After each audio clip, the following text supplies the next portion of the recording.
Chapter 190, Formless True Axis.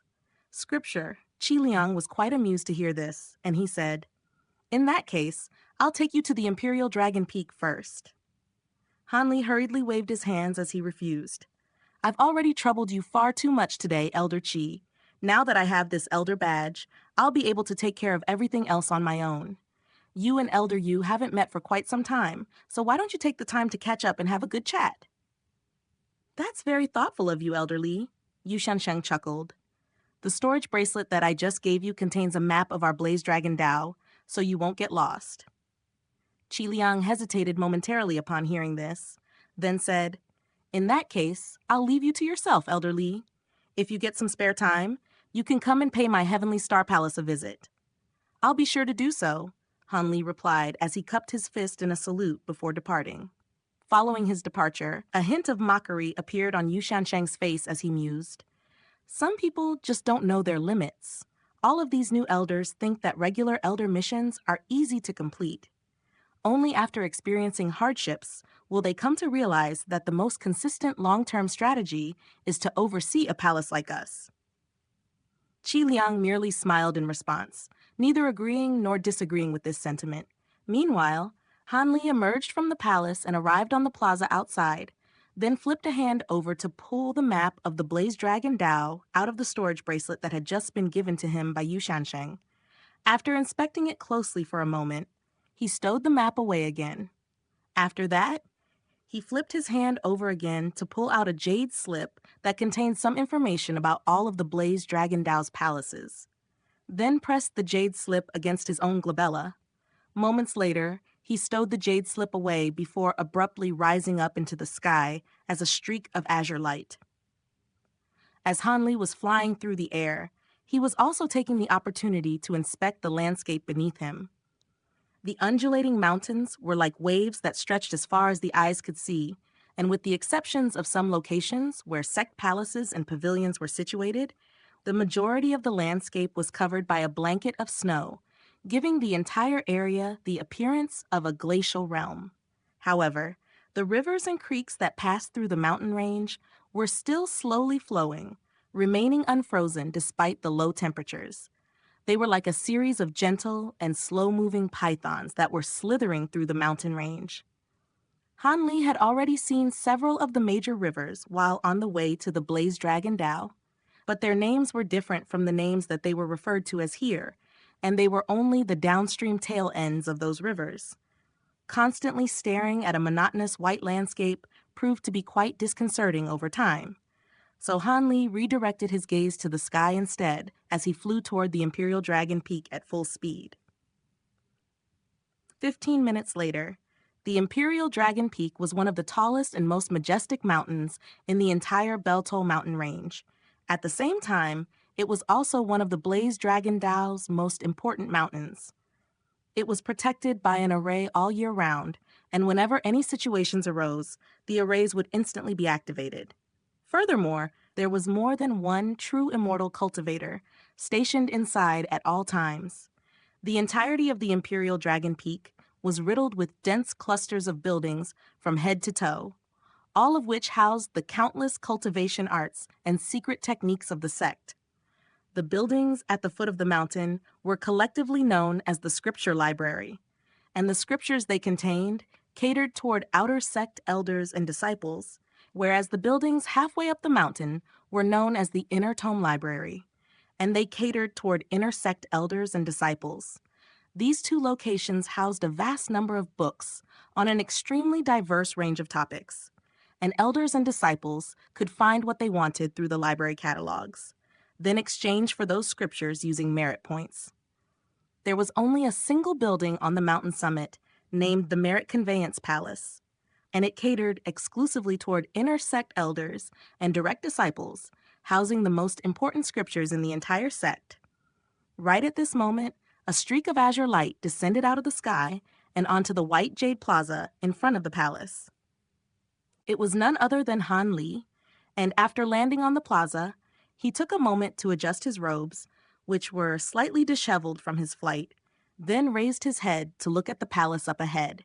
The Merit Conveyance Palace was very unremarkable in appearance, with seemingly no extra thought or care put into its construction. But upon closer inspection, one would quickly discover that there was more to the palace than met the eye. Firstly, the Merit Conveyance Palace wasn't constructed from wooden or stone materials. Instead, the building consisted entirely of a special type of metal. Secondly, there were all types of complex runes engraved onto the outer walls and eaves of the palace, giving it a profound and mystical appearance.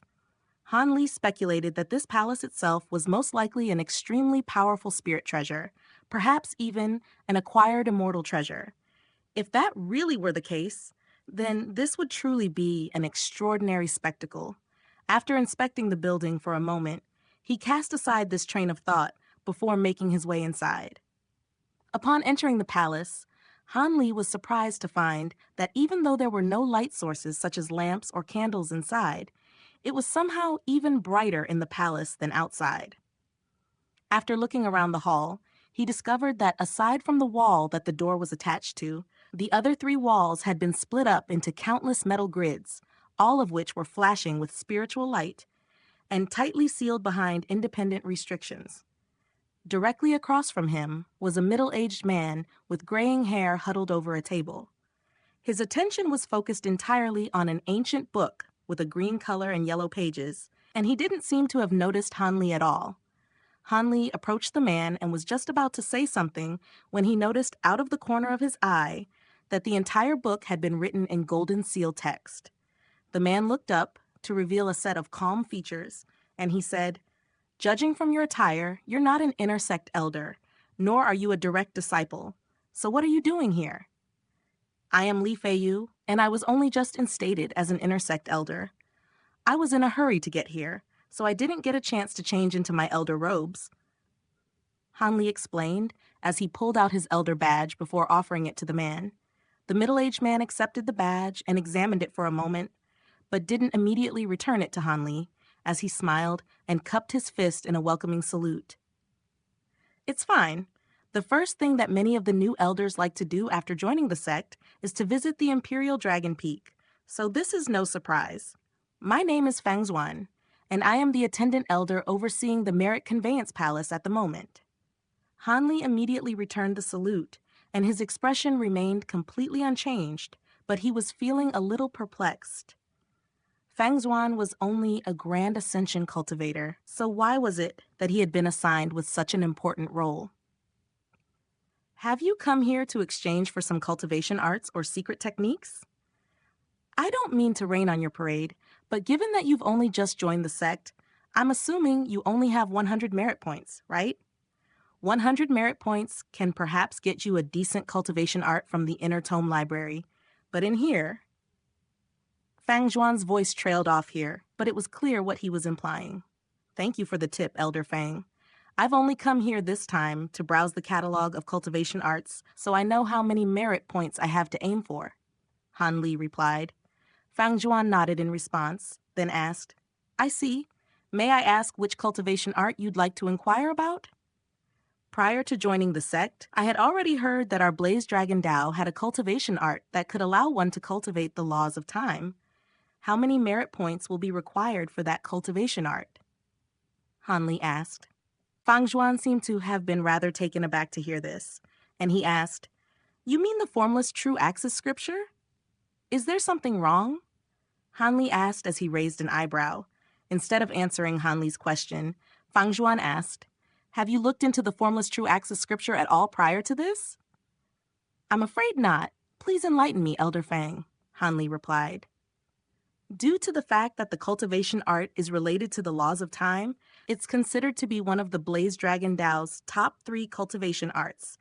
But in reality, no one in the Blaze Dragon Dao has ever managed to attain the laws of time through this cultivation art. Almost everyone who decided to pursue the cultivation art gave up at the first level and switched to other cultivation arts, Fang Xuan explained. Han Li nodded in response, then asked in a casual voice, "I see. May I ask how many merit points are required to exchange for the formless true axis scripture?" "You still want to exchange for the cultivation art, even though the practical success rate of cultivating it is 0? Fang Xuan asked with a perplexed expression. I've been yearning for this cultivation art for a long time, so I can't bear to just give up on it before at least giving it a try. If it doesn't work, I can always switch to something else.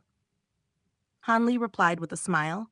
Fang Zhuan was silent for a moment, then said, "In that case, I won't try to dissuade you any further. The formless true axis scripture is split up into 3 levels, and elders and disciples are only permitted to exchange for 1 level at a time. The first level only costs 90 merit points." Only 90 merit points? Han Li was very surprised to hear this, and he couldn't help but cut Fang Zhuan off for confirmation. That's right, the first level only costs 90 merit points. Due to the special circumstances surrounding the cultivation art, it's the least popular of the sect's top 3 cultivation arts by far, so it's far cheaper than the other 2, Fang Zhuan explained. Then what about the other 2 levels? Han Li asked. The second level will cost 9,000 merit points, and it's only accessible to direct disciples and intersect elders. As for the third level, that's only accessible to the Dao Lords and Deputy Dao Lords, and it'll cost 900,000 merit points, Fang Zhuan replied. That's an extremely steep hike in price, Han Li mused. The reason why the first level is so easily accessible and so cheap is because the sect is hoping that someday, one of the sect's disciples will actually be able to attain the laws of time through it. Having said that, like I mentioned, no one has ever managed to succeed in this endeavor, so it's become even less popular over time, Fang Zhuan explained. Thank you for informing me of all of this, Elder Fang. I would still like to exchange for the first level of the formless true axis scripture, Han Li said. All right, if you've already made up your mind, then please wait for a moment, Fang Zhuan replied with a nod, then turned around and made his way toward the metal grids behind him.